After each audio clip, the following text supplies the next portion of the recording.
Hello, Star Wars Galaxy of Hero players, and Teshodo here. Today, I'm going to be talking about 2022's top 10 best plug-and-play leaderships.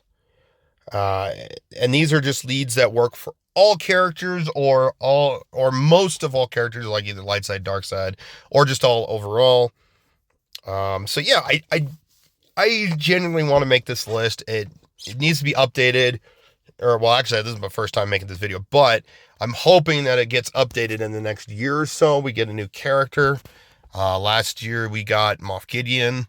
So we'll have to see if they plan on releasing any more characters that, outside of Galactic Legends, mind you. Outside of Galactic Legends.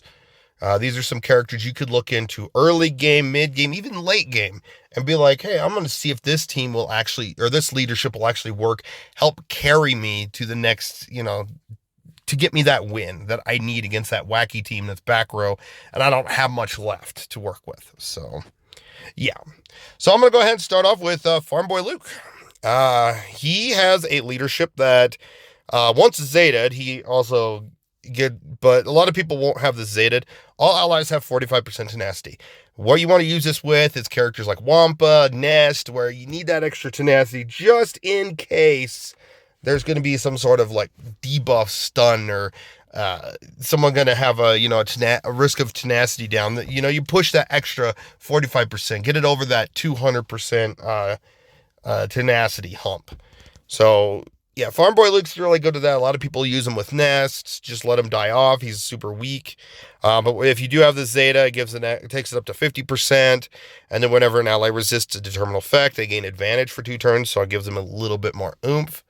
The Zeta still needs to provide a little bit more.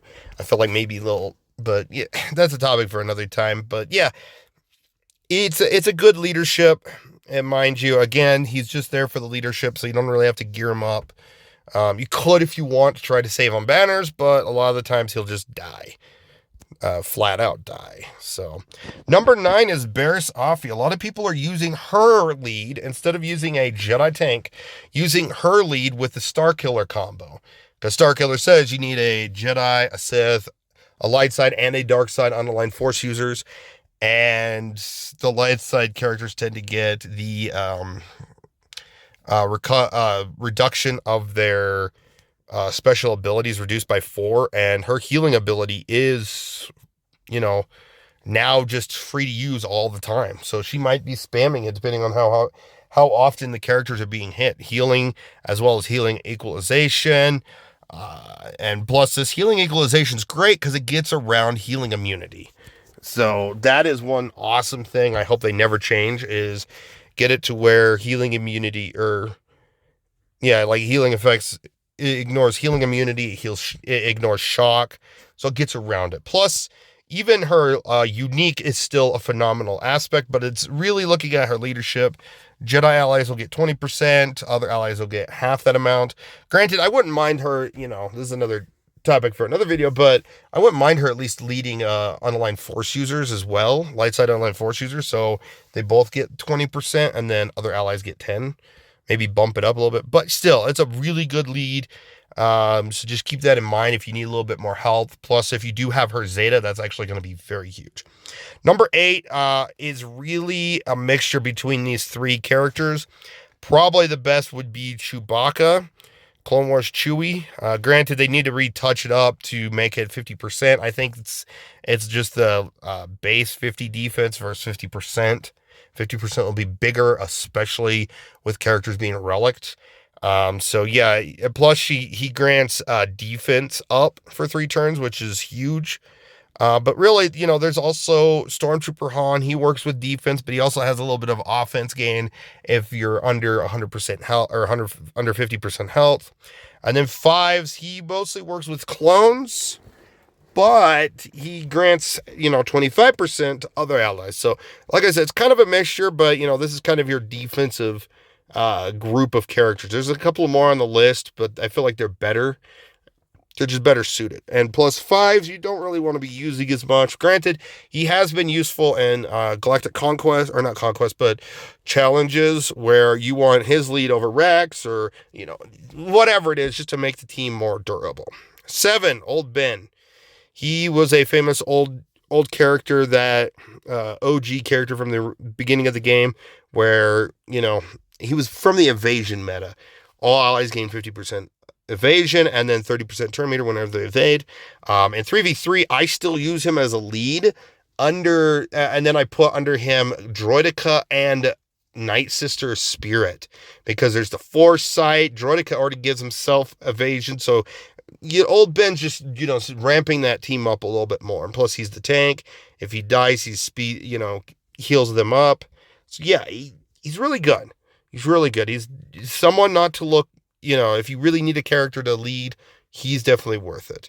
And also Starkiller teams do use it as well.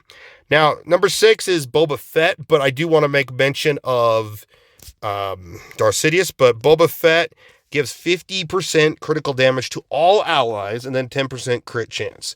Everything else is bounty hunter based. But granting all allies 50% critical damage, that's huge. That's a lot of damage increase.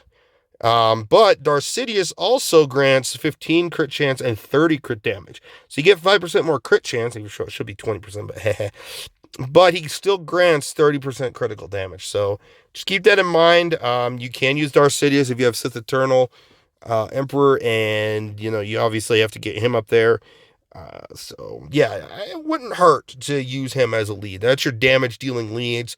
Boba Fett's damage is just better, even though Sidious's crit chance is up by 5. So, but a lot of times Boba Fett you want with a true bounty hunter team. So Darth Sidious is an option for the extra little bit damage. Number 5 is Savage. Here's another defensive leadership that actually is very useful. And I have used it plenty of times with my Wampa and Friends team. I either used him or Moff Gideon to boost Wampa, giving 30%, it'd be 15% to other allies, but Sith allies will get 75% defense, which is I think like 32.5 defense to other allies, and 15% tenacity to other allies. So yeah, it's not bad. It's not bad. I wouldn't mind some of these stats to be buffed, but he does really good with what he does, and I like that. I like that aspect. He's very handy. A lot of people actually, if they really need extra tenacity on their Darth Malak, they'll throw his leadership in just so that they can, even if he dies off, Malak's going to beat that team, and that saves you a whole team for somewhere else. So yeah, Savage is really good, and I like using him with Wampa because he grants that 15% extra tenacity to Wampa, which makes him harder to kill, or harder to debuff, really. Plus, that extra defense doesn't hurt as well. Number 4 is Finn. He's kind of in a similar boat, but he also grants offense and potency. Granted, I kind of wish he would also do tenacity. That'd be kind of cool. Tenacity, potency, offense, and defense. It would be kind of interesting, but, he grants defense and offense and potency. He is the better lead over Finn. I've seen so many people place OG Finn lead and still place this character on defense with Finn. I'm like, no, this lead is so much better. That I feel like that OG Finn lead should be a unique because of the time frame of where, when he's at, or just leave him for another, team. But still, OG Finn is better with the leadership. Yes, there's more synergies with resistance if you have the Zeta, but a lot of times this is what it is. And yes, it works great with Wampa and Nest. Like if you want that extra potency, you want them to daze and stun, and like with Nest's case, it's expose, where Wampa's it's damage over time. There you go. You got these characters that actually matter with getting potency, but you also give them defense and offense as well, so it makes them hit harder. So yeah, Finn is great. Number 3 is Moff Gideon. I like Moff Gideon here. His leadership is great. This is where I don't have the Zeta. I don't plan on getting the Zeta until like maybe Imperial Remnant and Troopers get better. Like we get more, well, especially Imperial Remnants. But dark side allies gain 30 or have 30% max health and protection. That's it. And I've actually used this with my Wampa and Friends, where Wampa he's at 60,000 something health. And so he's going to get another extra 18,000 health on top of that, give or take, whatever the actual numbers are.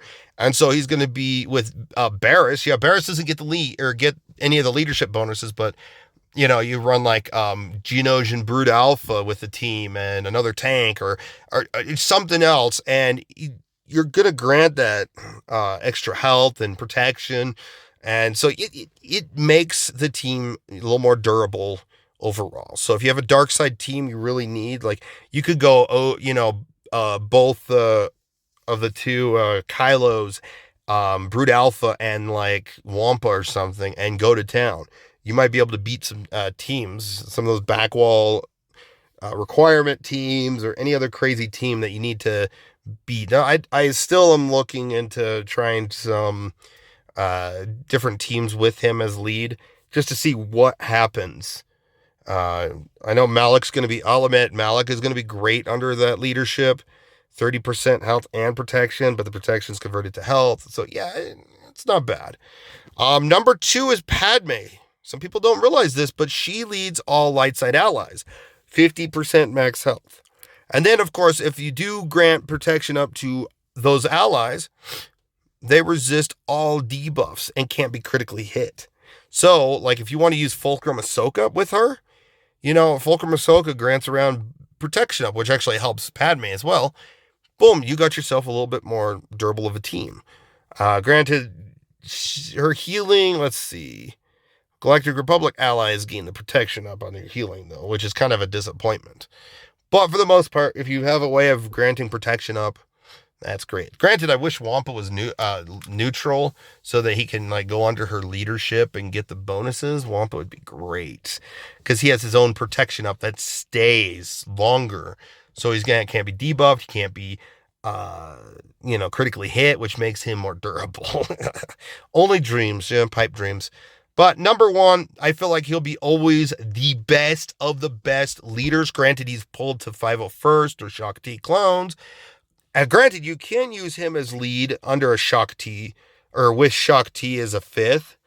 And you could get away with that because of the turn meter shenanigans. But Rex's leadership is by far stood the test of time. His is the best plug and play non-GL leadership that you'll ever use. Granted, yes, it's even gotten buffed too. So Clone Trooper allies in 501st get plus 20% max health. It's doubled for the 501st clones, and half for other allies. So 20%, so it'd be 10% for other allies. But in addition, whenever an ally suffers a critical hit, all clones gain 15% turn meter. Other allies gain half that amount, so 7.5%. So you're gonna dominate. Like, there's a good team out there that I like to use. Haven't used in a while. I would over a year, because I just use 501st clones to beat stuff. But Rex lead. It's a Rexalate team. Rex, Echo, 5s, R2, and Barriss. Barriss keeps everyone alive, where you get more health. Rex, Echo, and 5s, they're going to stay very tanky because they get, 40% of their max health. That's huge. On top of the fact, there's a new character that boosts health even more, and that's Commander Ahsoka Tano. And that's a character I want to try with this team when I get her. That's going to be like down the road type thing. So yeah, that's something to keep in mind. But yeah, that's my thoughts and opinions on the best top 10 best plug and play character leaderships in Galaxy of Heroes of 2022. So I'll revisit if there's any new characters that have come out and updated this list, or if any characters get retouched up. I will update this list in 2023. However, I won't if nothing's changed. So keep that in mind. Aside from that, let me know what you guys think in the comments below. What characters did I miss that have a plug and play leadership? Or maybe what characters would you think deserve a plug and play leadership based on their characters, or based on their character in Star Wars in general?